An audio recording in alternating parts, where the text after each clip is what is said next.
Before Jeff Bezos became one of the richest men alive, before rockets, trillion-dollar valuations, and global domination, there was a young Princeton graduate sitting in a small garage in Seattle, surrounded by boxes, wires, and one absurd idea that one day everyone would buy everything online.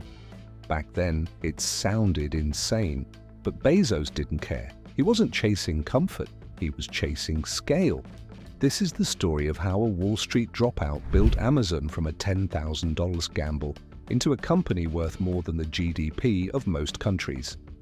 Welcome to Billionaires Playbook. This is the Jeff Bezos blueprint, the story of how one man rewired the way the world shops. It's 1994. Jeff Bezos is a 30-year-old senior vice president at a hedge fund called D.E. Shaw. He's making six figures, has a corner office in Manhattan, and is on track to become a Wall Street star. Then one day, while browsing early internet data, he stumbles on a statistic that changes his life. The internet is growing at 300% a year. To most people, that's trivia. To Bezos, it's destiny. He immediately starts brainstorming ideas to an online marketplace for books, CDs, electronics. But books catch his attention. Books are universal, compact, easy to ship. And unlike electronics, you don't need customer service for batteries not included. So he walks into his boss's office with a crazy proposal. He wants to quit and start an online bookstore. His boss listens carefully and says, "Jeff, that sounds like a really good idea for someone who doesn't already have a good job." But Jeff couldn't shake the vision. He called it a regret minimization framework. He imagined himself at 80 looking back and decided he'd rather fail at something bold than regret never trying. So in July 1994, Jeff Bezos quits Wall Street, drives across the country with his wife Mackenzie in a Chevy Blazer, and starts building Amazon from scratch. He wrote the business plan during that cross-country drive using a laptop and hotel Wi-Fi. Bezos rented a small house in Seattle. The garage became Amazon's first headquarters. He built a desk out of a wooden door flipped sideways, and that door desk became a symbol of Amazon's frugality for decades.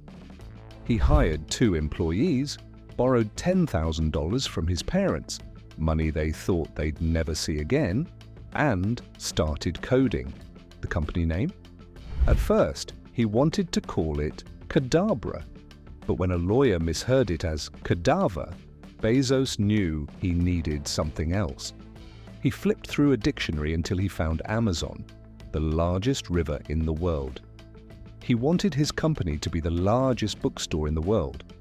And the name started with A, which meant it would appear at the top of alphabetical listings. A small SEO trick before SEO even existed. In July 1995, Amazon.com went live. The first order, a book about artificial intelligence, shipped from Bezos's garage to a customer in Seattle. Within 30 days, Amazon was selling books in all 50 US states and 45 countries.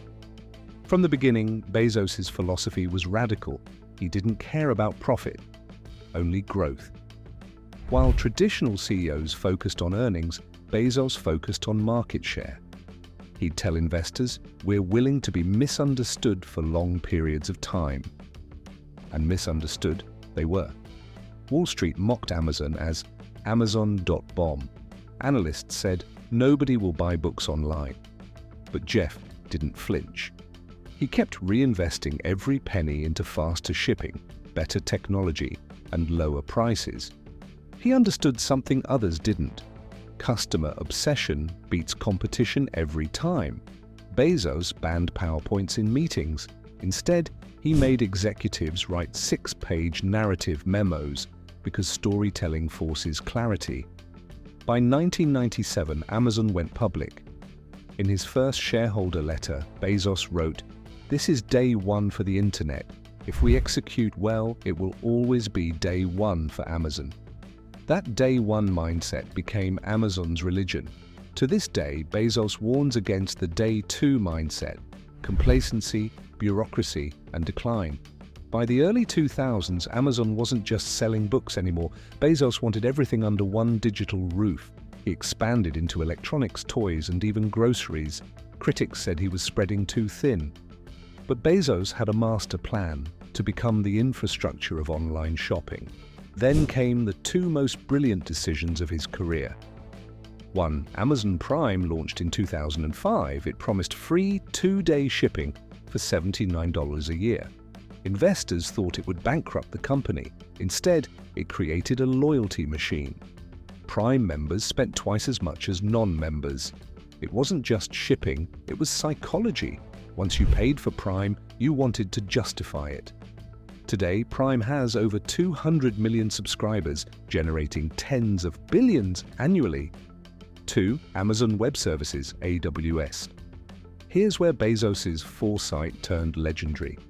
In 2006, Amazon launched AWS, a cloud computing platform that let other companies rent server space. At the time, even Amazon's engineers didn't understand the full vision.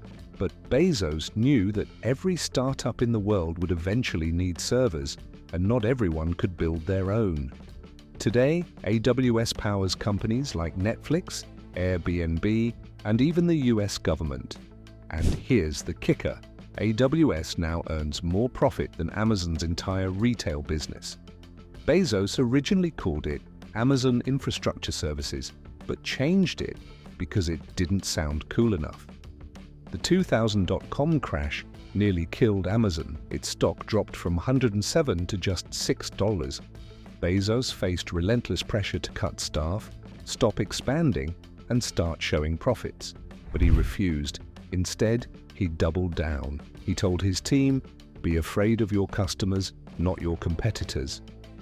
He slashed costs, automated warehouses, and introduced the third-party marketplace model, allowing small sellers to list products on Amazon. That single decision transformed Amazon into the everything store. By 2003, Amazon bounced back. By 2010, it was the world's largest online retailer. And by 2020, it was a $1.5 trillion empire. But Bezos wasn't done. Once Amazon conquered Earth, he looked to the stars. In 2000, quietly, he founded Blue Origin, a private space company dedicated to building a road to space. While Elon Musk chased Mars, Bezos focused on long-term sustainability, reusable rockets, lunar landers, and orbital habitats. He often said, "I'm taking my Amazon lottery winnings and using them to build the infrastructure for the next generation of entrepreneurs in space." Bezos was obsessed with space since he was 5 years old. His high school valedictorian speech was about colonizing planets. By 2021, Bezos stepped down as Amazon's CEO, handing the reins to Andy Jassy, but remained executive chairman to focus on long-term innovation. He had transformed a garage startup into one of the most powerful corporations on Earth, one that redefined shopping, logistics, entertainment, and even cloud computing.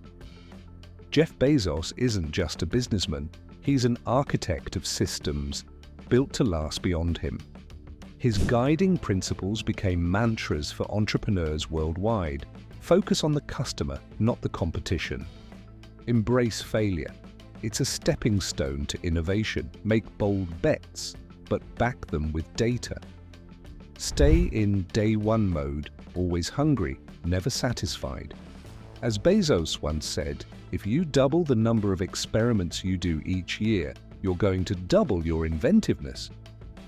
From a $10,000 loan to a $2 trillion empire, Bezos proved that vision, paired with relentless execution, can bend reality itself.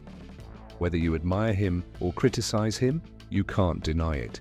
He didn't just change business, he changed behavior. He made convenience the new normal. He built the world's first digital ecosystem and then reached for the stars. This has been the Jeff Bezos Playbook, the blueprint behind Amazon's trillion-dollar ascent. If you enjoyed this breakdown and want to learn how other titans built their fortunes, from Tesla to Netflix to Apple, subscribe to Billionaire's Playbook, because every empire has a blueprint.